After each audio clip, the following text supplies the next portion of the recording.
Bonjour à tous. Pendant cette période de confinement, Sim4Health a mis l'intégralité de sa collection numérique en soins infirmiers à disposition de l'ensemble des IFSI francophones pour vous aider, vous accompagner dans la continuité de la formation auprès de vos étudiants. Vous êtes très nombreux à les avoir mis en place. Pour aller plus loin dans cette continuité d'usage et d'application pour vos étudiants, dans un souci de toujours vous accompagner pendant cette période complexe, nous avons l'honneur d'accueillir aujourd'hui Thérèse Obsuc, qui est experte du raisonnement clinique et auteure de nombreux ouvrages, dont un sur l'apprentissage du raisonnement clinique qui vient d'être réédité en 2019. Donc félicitations ma chère Thérèse. Thérèse a souhaité vous apporter sa contribution pendant cette période complexe par son expertise sur le raisonnement clinique autour de cette collection de simulateurs numériques de chez Sim4Health. La collection a été développée par la société Sim4Health et un peu plus de 30 cadres formateurs de 27 IFSI différents de la région Nouvelle-Aquitaine. La collection se base autour des 10 compétences du référentiel de 2009. Chaque compétence correspond à un simulateur. Chaque simulateur comprend 3 à 4 situations de soins qui suivent le chemin clinique du patient. Pour ceux qui écouteraient cette conférence sans avoir testé les simulateurs, voici un aperçu en vidéo.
Maintenant qu'on a vu cette vidéo, sans plus attendre, ma chère Thérèse, nous t'écoutons. Merci Guillaume.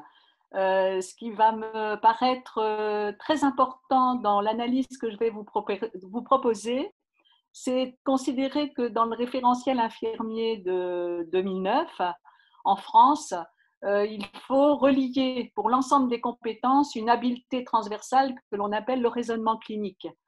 Mon objectif dans cette analyse est de vous proposer ce que j'appelle des abstractions réfléchissantes, c'est-à-dire une théorisation qui devrait permettre de transférer à partir des scénarios que vous proposez vers d'autres situations concrètes. Ces abstractions réfléchissantes seront centrées à la fois sur la performance du raisonnement clinique individuel, mais également sur le lien avec le raisonnement clinique partagé, avec le patient partenaire et avec les autres professionnels de santé.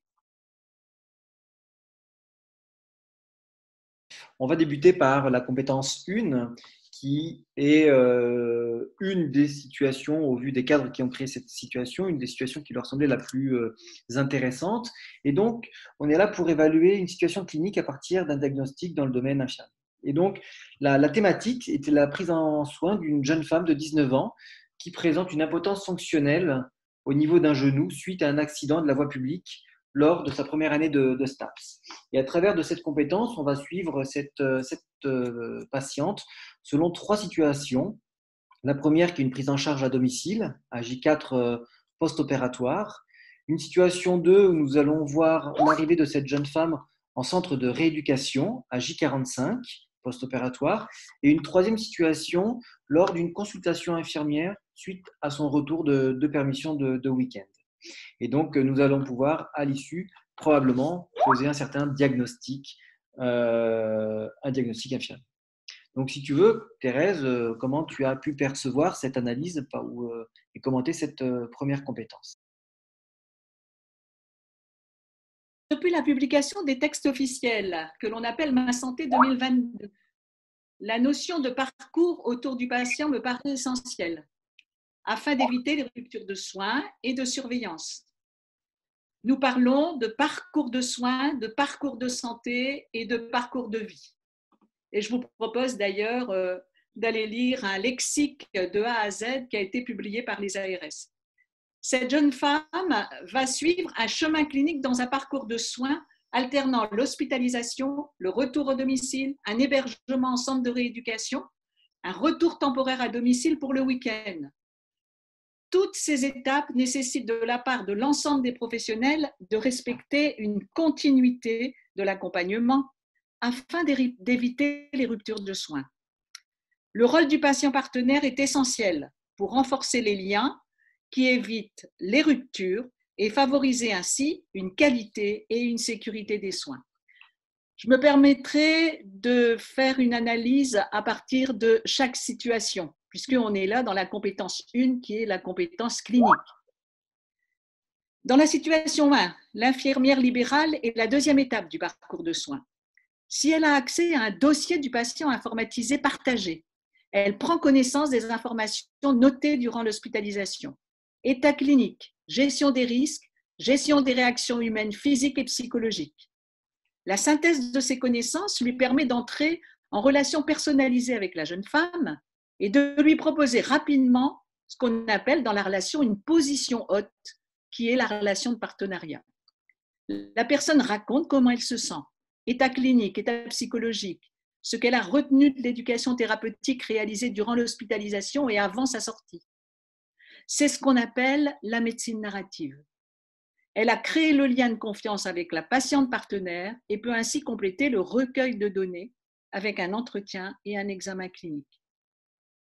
Si l'infirmière libérale n'a pas encore accès au dossier patient informatisé partagé, elle peut demander à la jeune femme de raconter les 3 jours d'hospitalisation et compléter ensuite son recueil de données.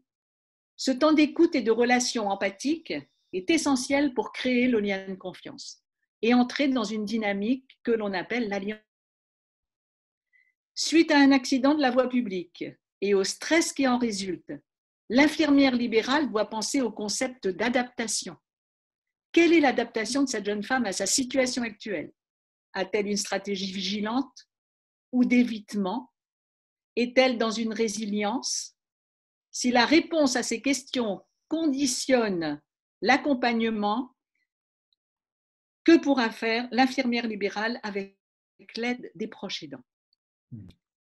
Dans la situation 2, où nous sommes à l'arrivée en centre de rééducation, l'infirmière de rééducation est intégrée dans une équipe pluriprofessionnelle, médecin rééducateur, kinésithérapeute, ergothérapeute, etc. Ces activités de soins auprès de cette jeune femme seront essentielles. Un traitement, par exemple, un accompagnement aux activités de la vie quotidienne, adapté au handicap et à la capacité d'adaptation et de résilience de la patiente. La continuité du partenariat, commencée dans les étapes précédentes, est importante pour la continuité de la récupération fonctionnelle de la jeune femme. Dans le raisonnement clinique, l'identification d'indices va orienter les hypothèses dans les 3 domaines cliniques. Symptomatologie en lien avec le handicap, par exemple douleur ou impotence fonctionnelle, une complication en termes de risque ou de problèmes réels, par exemple le risque d'un effet secondaire de traitement, une réaction humaine physique, par exemple la fatigue, ou psychologique, par exemple la peur de ne plus pouvoir remarcher normalement. Le patient partenaire, à la demande du professionnel de santé, va décrire précisément ces indices. Par exemple, j'ai mal, pensez au tilt, type de la douleur, intensité, localisation, et le temps, permanent ou par moment, et à quel moment. Dans un centre de rééducation, le raisonnement clinique partagé et la coordination des soins se concrétisent lors de réunions cliniques pluriprofessionnelles, avec souvent la présence du patient et parfois du proche aidant. Le langage commun entre professionnels de santé, patients et proches aidants est un critère de qualité pour avoir un raisonnement clinique partagé compréhensible pour tous et déduire ainsi des soins de qualité pour chaque professionnel. Le modèle clinique trifocal que j'ai publié dans le livre L'apprentissage du raisonnement clinique est le fondement de ce langage commun, tout en respectant les compétences spécifiques pour poser le jugement clinique. Par exemple, une infirmière peut avoir une hypothèse d'infection, elle collabore au recueil de données cliniques, mais la validation sera faite par un médecin.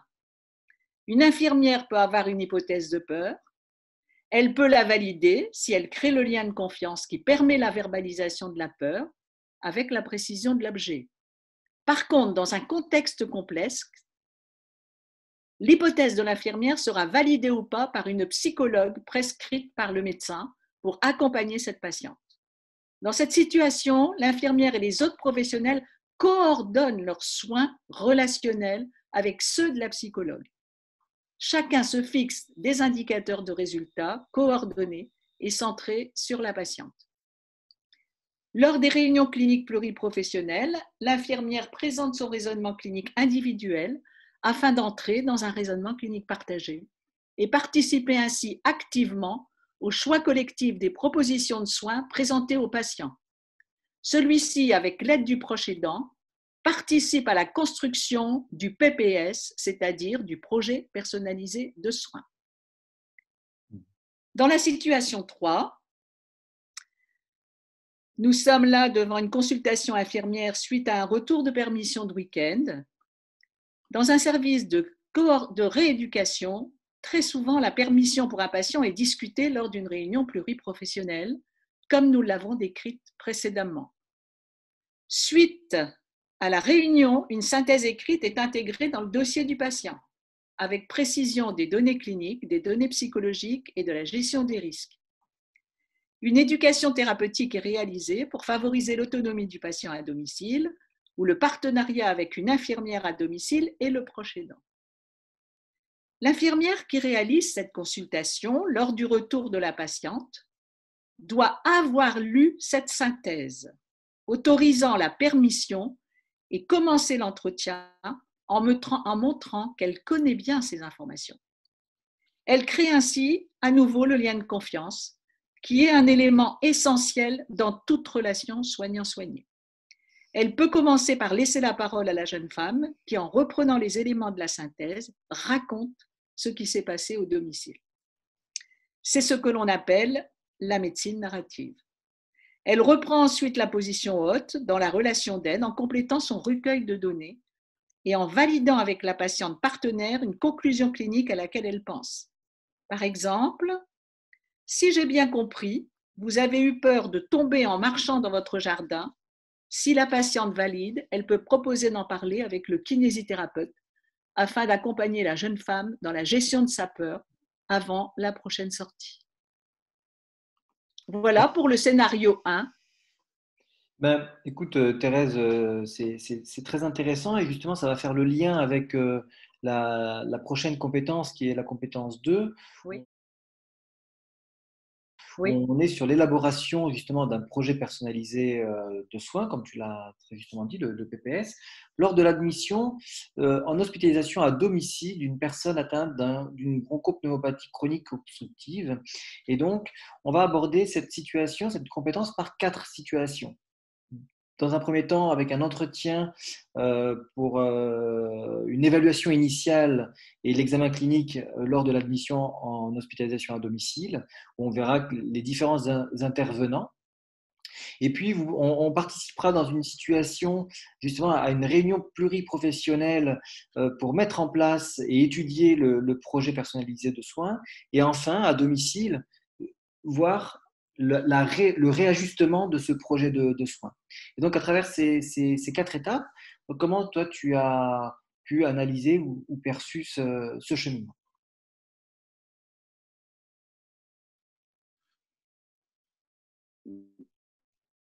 Acheter à domicile la continuité des soins après une hospitalisation, en les adaptant au contexte du domicile.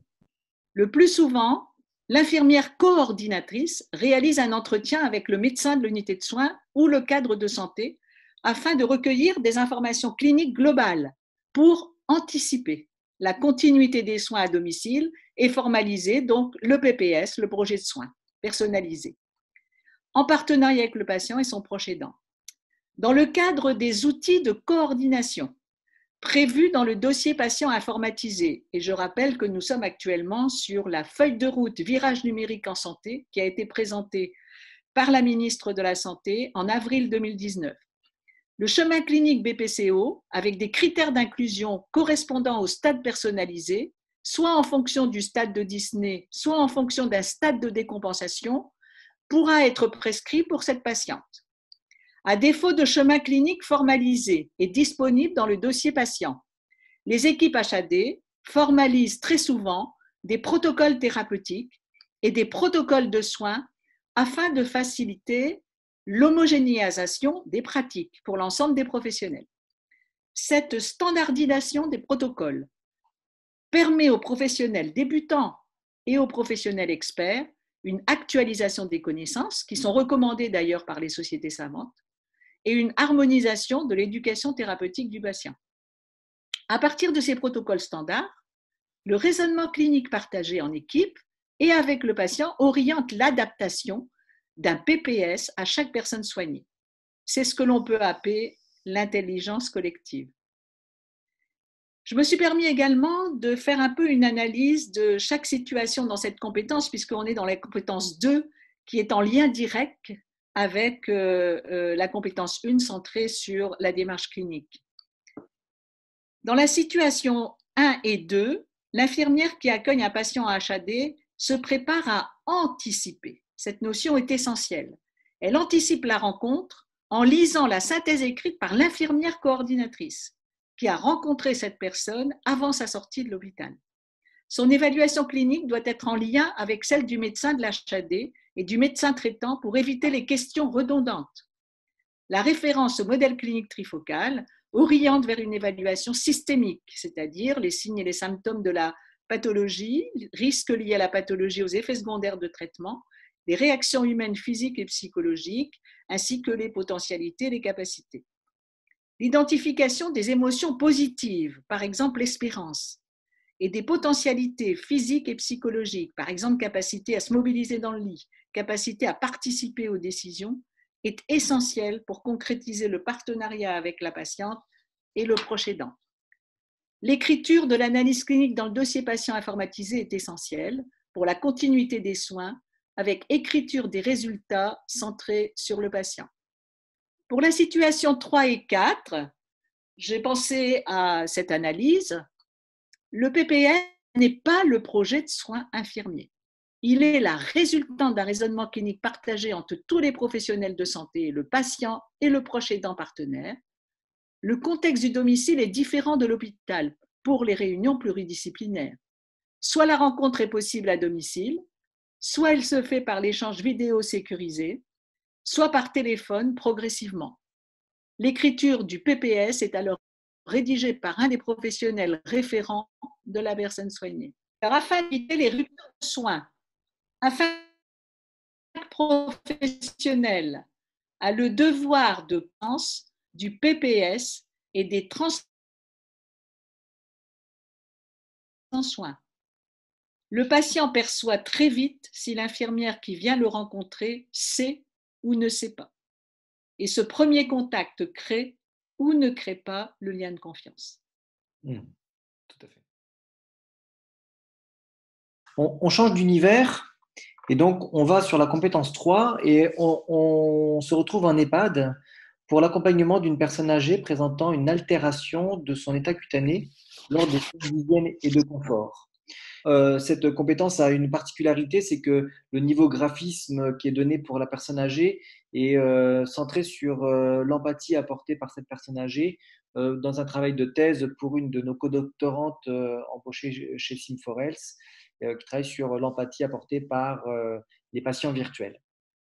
Ensuite, sur la situation 2, il y a une mécanique pédagogique un petit peu particulière, puisqu'on est centré un petit peu sur une chambre des erreurs, et donc qui vient apporter un certain nombre de réflexions dans l'organisation de cette prise en soin. Bien, alors pour ce scénario 3, l'analyse qui m'est venue en tête est peut-être de rappeler que le raisonnement clinique est un concept avec 4 attributs principaux. Premier attribut, la pertinence des connaissances en sciences médicales et en sciences humaines, la qualité d'une relation d'aide que l'on appelle counseling, l'utilisation adaptée à la situation clinique d'une méthodologie.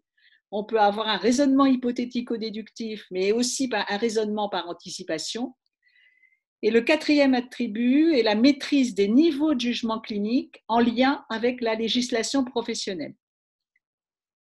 Chaque professionnel de santé va développer la performance dans le raisonnement clinique grâce à l'expérience. Et là, je fais référence, bien sûr, à la courbe de Patricia Benner qui situe de novice à expert et qui situe le développement des compétences grâce à l'expérience et des compétences dans le raisonnement clinique et dans la démarche clinique. Il faut bien faire la différence entre démarche clinique et projet de soin, avec le soin prescrit, quand on est en termes de projet. Et quand on réalise, c'est le soin réel. La compétence 3 est donc centrée sur le soin réel, mais en lien avec la compétence 1 et la compétence 2. Et ce lien est important à comprendre. Appliquer le soin prescrit en anticipant des indicateurs de résultats et en les évaluant régulièrement. L'écriture dans les transmissions ciblées devra être bien précise.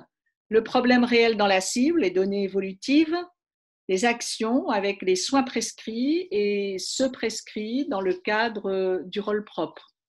Si je parle de l'infirmière, mais chaque professionnel de santé a en fait un rôle propre. Si je centre un petit peu l'analyse sur, dans ce scénario 3, la situation 1 et la situation 2, la démarche clinique nous donne des éléments pour anticiper la gestion des risques et les potentialités observables. Cependant, le désir est une émotion positive qu'il faut recueillir auprès de la personne âgée afin qu'elle participe volontairement et avec efficacité à la réalisation de sa toilette. Cette personne peut avoir les capacités physiques après l'observation du soignant, mais être dans une détresse émotionnelle et ne pas avoir la capacité psychologique. La relation d'aide sera alors indispensable pour faire évoluer positivement cette capacité psychologique et intégrer progressivement ce qu'on appelle l'autonomie comportementale, c'est-à-dire être capable de décider soi-même. Et cette autonomie comportementale doit être recherchée auprès de la personne âgée. La motivation se développera à partir des félicitations et des émotions. Dans la situation 3, qui est l'adéquation des mesures de prévention proposées en lien avec le risque identifié d'aggravation de l'atteinte cutanée, le premier attribut de la démarche clinique nous centre sur la pertinence des connaissances en sciences médicales. Le terme altération de l'état cutané est imprécis et le raisonnement clinique démarre par un réflexe de questionnement. Est-ce une escarre? Validation si rougeur fixée. Est-ce un risque d'escarre? Validation si rougeur non fixée avec des facteurs de risque identifiés. Ou autre problème cutané à clarifier et valider avec le médecin si besoin, par exemple une mycose. Voilà ce que je peux vous proposer pour le scénario 3. La compétence 4 nous apporte une prise en soin de la douleur d'un patient en phase terminale d'un adénocarcinome bronchique porteuse d'une chambre implantable, ce qu'on appelle un PAC ou une chambre à cathéter implantable. Donc, on va travailler à travers 4 situations où on va aller évaluer de manière clinique la douleur chez ce patient, en tout cas peut-être son inconfort, et puis en allant progressivement vers la mise en œuvre d'un protocole thérapeutique adapté à cette prise en charge antalgique. Ensuite, on pourra venir choisir un certain nombre de matériels en vue d'une préparation pour la perfusion dans cette chambre implantable.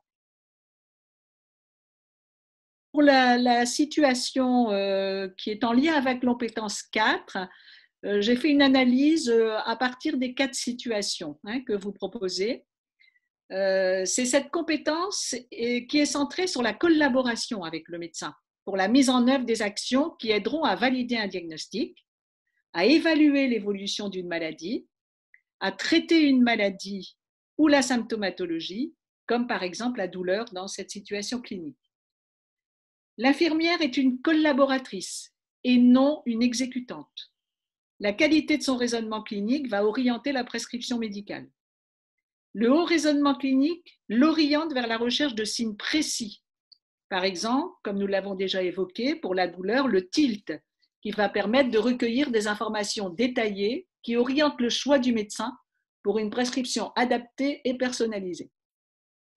Lors de la mise en œuvre de la prescription, les connaissances pertinentes sur le médicament, la connaissance des émotions vécues par le patient et l'identification de ses potentialités sont des indicateurs précieux pour personnaliser l'éducation thérapeutique. La douleur sera évaluée durant les soins par plusieurs professionnels, par exemple l'infirmière, l'aide-soignante, le kinésithérapeute. Afin de coordonner les actions, il faut privilégier des transmissions ciblées communes dans un dossier patient partagé et respecter l'écriture des données évolutives. Dans ce rôle de collaboratrice, l'infirmière a le devoir d'interpeller le médecin si elle constate une inefficacité du traitement ou l'existence d'effets secondaires. Voilà les éléments qui me paraissaient importants pour cette compétence 4. Oui, je crois que tu rappelles à très juste titre le fait qu'il y ait une collaboration entre les différents intervenants paramédicaux sur le fait que l'évaluation de la douleur n'est pas réservée qu'à un type de professionnel, mais à l'ensemble des professionnels intervenant auprès du patient, ce qui est primordial. Et surtout, le fait de la réévaluation, j'ai bien entendu à la fin, le fait de réévaluation du traitement, de l'efficacité d'un traitement ou l'apparition des effets secondaires, et donc de faire un petit peu ce devoir de retransmission auprès du médecin, puisque en fonction des évaluations cliniques et manifestations par le patient, on se doit de réadapter le traitement. Et ce n'est pas parce qu'on a évalué et mis en place qu'on ne doit pas réadapter ce qu'on a fait. Et donc ça, c'est très important de le souligner comme tu le faisais.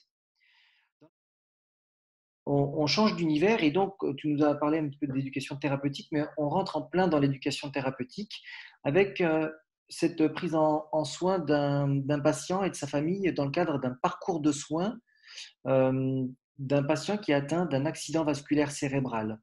Et effectivement, on va voir comment prendre un patient arrivant aux urgences, montrant des signes potentiels d'un AVC, va évoluer dans un parcours hospitalier pour aller jusqu'à une démarche très lointaine qui est la coévaluation, mais surtout la réévaluation et la participation de ce patient et de sa famille dans l'adhésion thérapeutique de son éducation thérapeutique. Et vous allez voir que les démarches sont souvent longues, les prises en soins sont longues, mais les conseils à apporter par les infirmiers, les étudiants infirmiers peuvent être précoces. Et donc, à travers ces 5 situations, Thérèse, qu'en as-tu pensé et quel est ton point de vue et ton analyse? Je pense qu'il faut rappeler que dans un parcours de soins, il y a différentes étapes, avec des lieux de soins différents, hôpital, domicile, centre de rééducation, etc. Chaque professionnel de santé présent à une étape du parcours de soins est concerné par l'éducation thérapeutique du patient, adaptée aux soins spécifiques qu'il réalise. Par exemple, une infirmière formée à l'éducation thérapeutique, et aujourd'hui il s'agit d'une formation officielle de 40 heures, coordonne l'ensemble en réalisant une analyse systémique à partir de la démarche clinique. Je rappelle, symptomatologie de la pathologie ou du handicap, les risques liés à la pathologie et aux effets secondaires de traitement, les réactions humaines physiques et psychologiques. Des experts patients sont formés à l'université et participent à l'éducation d'autres patients en collaboration avec les infirmières formées. Et aujourd'hui, on a de plus en plus d'exemples de ces patients partenaires formés à l'université, qui sont d'ailleurs formés en même temps que les infirmières et qui donc coordonnent leurs interventions avec ces infirmières. Certains travaux de recherche réalisés par des infirmières qui suivent des masters sont en lien avec l'éducation thérapeutique. Les concepts les plus souvent étudiés sont l'accompagnement, l'autonomie, l'adaptation, avec la notion de coping, vigilant, coping, évitant, et le sentiment d'efficacité personnelle. Et je m'aperçois que ce concept-là est de plus en plus développé et il a été présenté par un Canadien qui s'appelle Albert Bandura. Le patient partenaire est de plus en plus formalisé. D'ailleurs, voir la certification de la HAS de 2020 qui donne de plus en plus de place à l'usager partenaire et au patient partenaire, donc avec une participation aux décisions à tous les niveaux du parcours de soins. Voilà, je pense que c'est ce qu'on peut tout à fait évoquer dans le cadre de l'éducation thérapeutique. Tout à fait. Non, non, et surtout avec cette mise en avant, que ce soit dans une part formative, formation initiale, continue, la place des patients qui est de plus en plus mise en avant, qui est primordiale, ne serait-ce que de savoir leur ressenti, leur vécu via leur hospitalisation, qui sont des éléments aussi précieux pour nous permettre, nous professionnels de soins aussi, de réajuster peut-être notre prise en charge à différents moments. Et donc, leur, euh, leur collaboration dans dans ce parcours et dans cette analyse du parcours patient est primordiale à ce jour. Et ça, c'est vrai que c'est intéressant de le voir sur un parcours un petit peu long et surtout sur des pathologies chroniques. Et d'autant plus sur des pathologies chroniques, ces patients ont une importance capitale. Si on aborde la compétence 6, alors, donc on change complètement d'univers, on va vers un univers plutôt pédiatrique, vers une conduite d'une relation de soins dans un contexte qui est interculturel et lors d'une admission d'un nourrisson aux urgences pédiatriques. La difficulté, c'est que les parents sont non francophones, parlent un petit peu d'anglais et l'étudiant infirmier ou l'infirmière va devoir créer cette alliance thérapeutique pour pouvoir avoir une adhésion, pour qu'on puisse administrer le traitement efficace aux nourrissons. Et donc, c'est toute la difficulté des populations non francophones qu'on accueille dans nos établissements. Et donc, à nous de voir quelle est la meilleure stratégie pour faire cette construction de l'alliance thérapeutique. Et la dernière situation est intéressante, puisque dans une qualité de prévention et de promotion de la santé, on aura toute une information à donner sur le suivi vaccinal des enfants et donc toutes les ressources qui existent en France pour donner, pour donner ces informations aux patients et aux familles qui viennent dans nos structures. Donc Thérèse, par rapport à cette compétence, comment tu l'as abordée?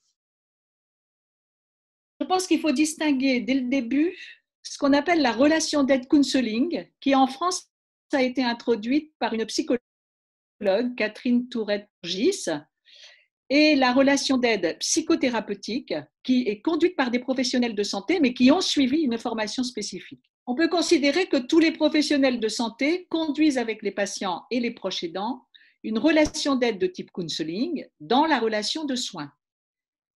Il faut considérer 3 niveaux d'écoute à développer dans l'apprentissage et l'exercice professionnel.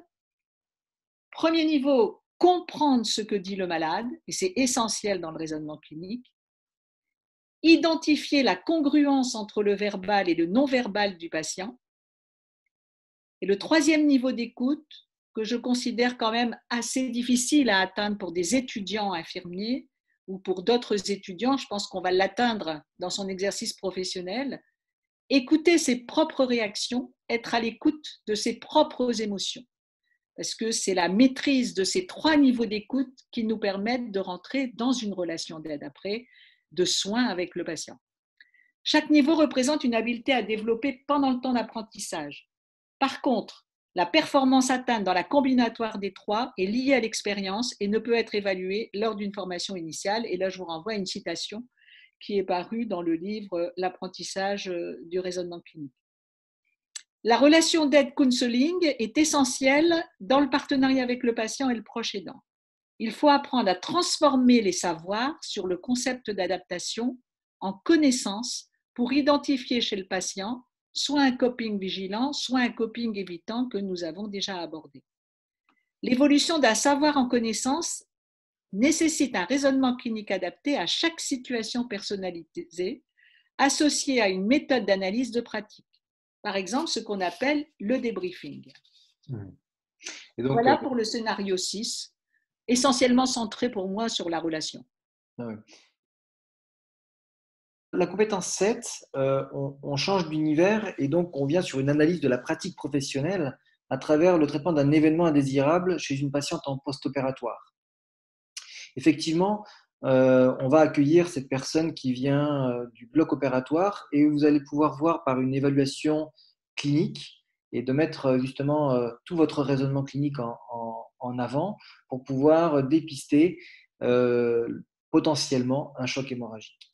Et donc, à la fin, dans la situation 4, on a très peu, à l'heure actuelle, la culture de l'événement indésirable dans le domaine hospitalier, et qui est, à mon sens, capital, et on le sait. Et donc, cette 4e situation est un moyen de dédramatiser cette approche, puisqu'on sait très bien, il est parfois compliqué, difficile de savoir quelle situation est un événement indésirable. Est-ce que je suis moi personnellement en faute quand je déclare un événement indésirable? Est-ce que c'est pour des vues de statistiques et c'est des vues d'amélioration de la qualité de la prise en charge en soins, une qualité hospitalière? En tout cas, il y a toute une réflexion à faire à ce niveau-là. Il me semblait intéressant d'évoquer là ce qui se passe quand on fait une analyse de pratique. Je pense que lorsqu'on fait une analyse de pratique, il est pertinent d'analyser les points forts, ça me paraît essentiel pour ressentir des émotions positives, c'est important, et les points à améliorer. Cette analyse est facilitée, bien sûr, si au préalable, des indicateurs de résultats centrés sur la clinique globale du patient ont été définis. Bien sûr, je vais être là sur une analyse de pratique relative à la démarche clinique. Lorsque les équipes de terrain formalisent des outils que l'on appelle plan de soins type avant de formaliser un chemin clinique pour un groupe homogène de patients, les résultats attendus, que l'on appelle précis et mesurables, sont indiqués. Lorsqu'un plan personnalisé de soins est réalisé, donc je rappelle, c'est ce qu'on appelle le PPS, ces résultats attendus, qui sont standards dans le plan de soins type, sont adaptés au contexte de la personne à partir des résultats standards du groupe homogène de patients. Et quand on fait une analyse de pratique, ces indicateurs sont essentiels. De plus, je ne développerai pas beaucoup, mais actuellement, j'ai l'occasion de travailler dans le cadre de l'intelligence artificielle avec des saisies de données cliniques au niveau des patients. Et on peut avoir, quand ces résultats sont précis, on peut avoir effectivement une anticipation, on peut avoir une gestion des risques extrêmement intéressante. Les opérations mentales du raisonnement clinique peuvent être mobilisées pour analyser un événement indésirable.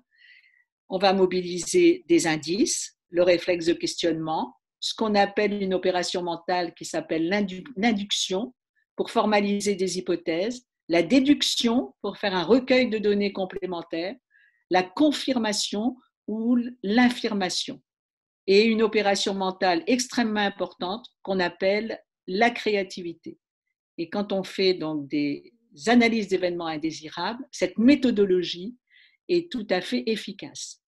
Voilà pour le scénario 7. On va aborder une coordination des actions de soins avec les différents acteurs du champ de la santé, du social et du médico-social en vue d'un retour à domicile d'une personne âgée atteinte de polypathologie. Donc là, dans l'apprentissage de notre métier paramédical, effectivement, de coordonner différentes actions de soins professionnels avec un certain nombre d'acteurs est primordial pour la continuité dans la prise en charge à domicile. Et on voit que les HAD sont de plus en plus actives. Et donc, la construction et la constitution du dossier de sortie de l'hôpital vers le domicile est primordiale. J'ai la chance actuellement d'accompagner 3 équipes. Une équipe ville-hôpital qui est centrée sur le parcours de soins et la coordination donc, des patients BPCO, et avec une équipe des Hauts-de-France et une équipe de la région parisienne, pluriprofessionnelle également, à domicile, en lien avec l'hôpital, sur les critères de fragilité de la personne âgée. Ces accompagnements me permettent de voir que la coordination des raisonnements cliniques et des soins avec le patient et le proche aidant partenaire est en pleine évolution. C'est pour moi aujourd'hui un nouveau paradigme qui voit le jour afin de lutter contre les ruptures de parcours et les redondances. Des nouveaux métiers de coordination sont en train d'apparaître. Je prendrai l'exemple que je connais bien de l'Université de Lille, puisque je fais partie du comité de pilotage. Pour un Master 1 et un Master 2 qui est destiné aux professionnels médicaux et paramédicaux, et on accepte actuellement des médico-sociaux. Ce master s'appelle la coordination des trajectoires de santé. Les mémoires de recherche qui sont travaillées par les étudiants sont d'ailleurs en lien avec les concepts de coordination, de collaboration, de coopération. Les ARS, agences régionales de santé, sont actuellement centrées sur le développement e-parcours avec la mise en œuvre de plateformes numériques. L'interopérabilité est une condition obligatoire dans le cadre du virage numérique Ma Santé 2022 afin que les liens entre les logiciels de santé deviennent effectifs et opérationnels. Voilà, je pense que c'était important de centrer sur ce contexte évolutif qui devrait normalement permettre de diminuer et peut-être de faire disparaître les ruptures de parcours et favoriser la coordination des raisonnements cliniques et des soins. Oui, oui, tout à fait. D'autant plus que certaines régions tentent aussi d'uniformiser les dossiers hôpital-domicile pour limiter certaines sources d'erreurs, d'oubli et donc de favoriser cette prise en charge. Et tu fais bien de souligner le côté, on pourrait même aller plus loin dans la formation initiale. Il y a de nombreux instituts le mettent en place avec justement l'approche par simulation, mais des simulations pluriprofessionnelles sur les différents champs paramédicaux de prise en charge de tout type de patients du domicile à l'hôpital. Et ça, c'est primordial aujourd'hui, qui était peu fait avant, qui est en train de monter en puissance. Et donc, c'était, à mon sens, très important de le souligner. Pour terminer cette intervention sur la compétence 10, on va vers presque la professionnalisation du professionnel, puisqu'on est sur de l'accompagnement, de l'encadrement, du tutorat. Et donc, là, on est sur une démarche d'encadrement d'un étudiant de semestre 2 par une étudiante de semestre 4 lors d'un examen clinique. Et à travers 4 situations, on va voir comment l'étudiant de semestre 4 va récolter toutes les informations, poser les bonnes questions, parcourir le portfolio de son collègue pour pouvoir l'encadrer au mieux, ajuster son encadrement, prévoir aussi peut-être certains apports théoriques à lui apporter. Et c'est aussi dans ce travail d'échange et de partenariat entre pairs que la professionnalisation se fait. Je pense que l'encadrement d'un étudiant par un autre étudiant est en lien avec les concepts d'apprentissage et d'accompagnement. L'étudiant formateur peut utiliser une méthode d'apprentissage que je vais appeler inductive, qui part du soin à réaliser avec un réflexe de questionnement. Le réflexe de questionnement, je le rappelle, est une opération mentale essentielle dans le raisonnement clinique et dans le raisonnement d'apprentissage, ça peut être utilisé, car ce raisonnement et ce questionnement induit une observation orientée. Réflexe de questionnement centré sur le patient. Pourquoi ce soin à ce patient? Quels sont les indicateurs de résultats centrés sur le patient à évaluer? Quelles sont les données des évaluations précédentes? Lecture des transmissions afin d'anticiper l'observation orientée et les données évolutives. Je pense que c'est important qu'un étudiant formateur centre d'abord ce réflexe de questionnement sur le patient avant de le centrer sur le soin. Le réflexe de questionnement peut ensuite être centré sur la qualité des soins. Quels sont les gestes à réaliser pour respecter les critères de qualité et de sécurité des soins? Existe-t-il des recommandations de la HAS et des sociétés savantes? Cette étape de réflexe de questionnement va permettre un cheminement cognitif qui souvent sera aidant pour gérer les émotions, la peur, l'anxiété par exemple, de l'étudiant qui est encadré. Pendant la réalisation du soin, l'étudiant formateur accompagne afin d'aider le respect de la qualité, de la sécurité et de la dextérité. Après la réalisation du soin, un débriefing me paraît indispensable pour analyser les points forts et les points à améliorer. Et ce débriefing porte à la fois sur le soin réalisé, mais également sur l'encadrement. Voilà, je pense que ce que je peux proposer en lien avec la méthodologie du raisonnement. Oui, tout à fait. Et on pourrait même appuyer sur les derniers mots que tu dis sur le côté de débriefing, mais surtout sur, je pense, une co-évaluation entre l'apprenant et le formateur, ou en tout cas l'encadrant, puisque c'est pas que descendant. Et de fait d'écouter aussi la manière dont on encadre pour pouvoir soit se remettre en question ou soit s'améliorer dans son encadrement et son tutorat est primordial. Et donc le débriefing en général est un échange un petit peu de ce qui est fait, mais là dans une interaction, je dirais, de binôme, c'est vrai que dans ce co-débriefing, on pourrait l'appeler, il y a un échange montant et descendant, et d'avoir cette force à écouter l'encadré témoigne aussi d'un grand professionnalisme à mon sens, et donc c'est ce qui permet aussi d'avoir un meilleur lien entre les deux professionnels, et donc aussi le mettre en sécurité si on était en début ou milieu de stage pour la poursuite du stage. C'est une mise en confiance. Voilà. Est-ce que tu voudrais nous faire un mot de synthèse, de conclusion par rapport à ton intervention? Oui.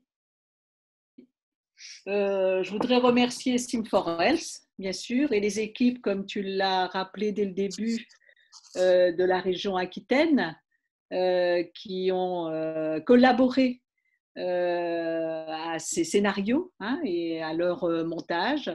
J'ai tout lu avant de proposer une analyse et je tiens à exprimer vraiment des félicitations parce que je trouve que c'est un très bon niveau, sans enfermement d'une solution. Ça nous laisse vraiment tout à fait la possibilité devant les scénarios de proposer différentes analyses. Et c'est en pensant aux 3 paliers d'apprentissage, comprendre, agir et transférer, que j'ai eu cette idée de te proposer une analyse que j'appelle d'abstraction réfléchissante à partir des scénarios, c'est-à-dire d'une certaine théorisation qui peut toujours aller plus loin, avec des développements plus précis des concepts que l'on a évoqués. Mais je pense que les scénarios sont très bien faits pour comprendre et agir, et que le fait d'y associer des abstractions réfléchissantes doit permettre à des formateurs et à des étudiants de pouvoir transférer au niveau de chaque compétence vers des situations cliniques différentes et de pouvoir comprendre comment on peut les adapter dans un contexte qui devient un contexte plus particulier et plus personnalisé. Voilà, merci beaucoup. Oui, oui, et en appuyant vraiment ce que tu dis, hein, ces situations-là, elles permettent d'avoir un haut niveau de réflexion, mais sans oublier que ces simulateurs sont, j'ai envie de dire, obligatoirement suivis d'un débriefing du formateur, et que c'est par cette pratique qui est faite lors du débriefing que d'autres éléments ou concepts peuvent être abordés. Quand on parlait de transversalité de ton raisonnement clinique à travers les compétences, c'est aussi lors de ce débriefing, puisque l'étudiant apprenant n'a peut-être pas cette capacité-là, donc c'est bien au formateur de lui apporter, de l'amener à cette réflexion, à ce niveau de réflexion. Et donc c'est capital, et je pense que tu viens de rappeler les éléments clés pour que ces solutions soient des éléments qui soient complémentaires à un élément de formation et non pas remplaçantes. Et on en est tous convaincus et persuadés.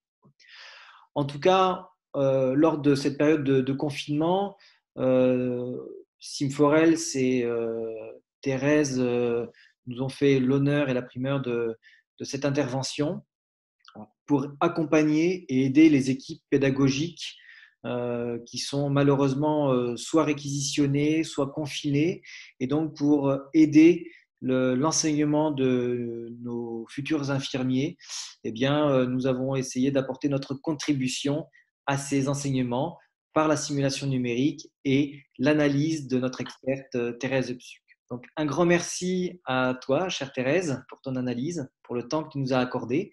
Et puis, on souhaite de bon courage à tous les intervenants professionnels qui gravitent autour du patient hospitalisé en hôpital ou à domicile. Un grand merci. Merci à toi Guillaume, de m'avoir donné l'opportunité effectivement de proposer cette analyse. Voilà. Bien, écoutez, merci à tous et bonne fin de journée. À très bientôt.